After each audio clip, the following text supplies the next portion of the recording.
So we're going to take a look at multiplying fractions and how we can simplify things beforehand. So this first one here, I'm going to, just on the bottom, I'm going to go through what this would be in as a regular multiplication, how we would simplify it. 2 times 1 is 2.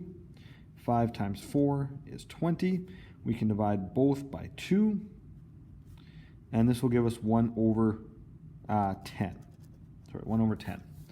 Okay, so it'd be 1 over 10 or 1/10.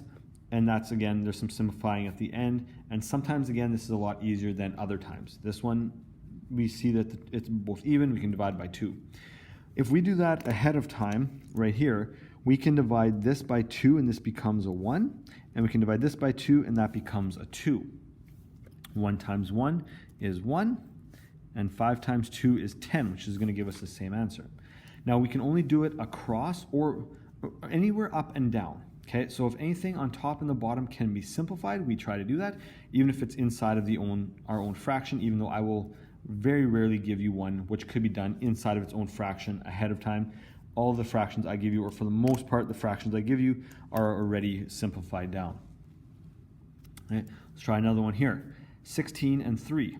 Can we simplify that?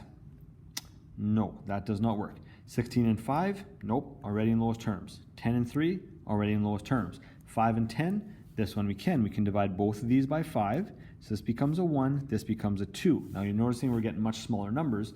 So instead of multiplying 16 times 10, it's 16 times 2, which is 32, and 1 times 3, which is 3. Now this is as simple as it gets already, unless we want to change it into a mixed number. So that makes it a little bit easier there.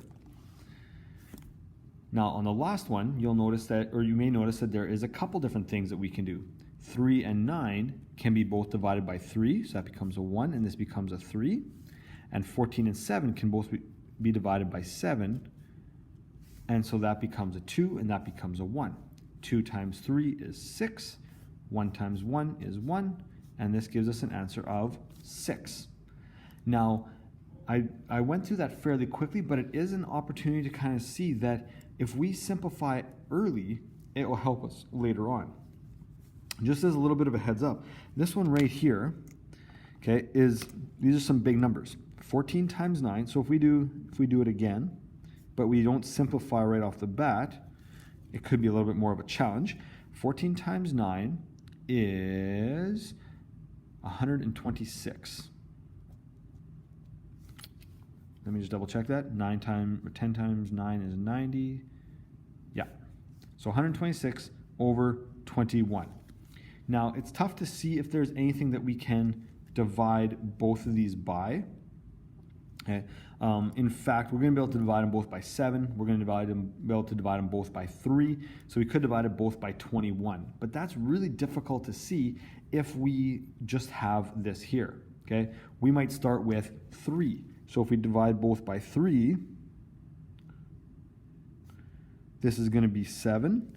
And this one, now that is a big number. I'm actually going to quickly use a calculator. And this is where sometimes we can do it without a calculator, a little bit simpler. It's 42. Okay, that's 42. Now, these two here can both be divided by 7. And this gives us 6 over 1. And that is how we found our answer, or that was the same answer as we had before, but here we had to do a lot more dividing, and it was really difficult to see what we could divide by.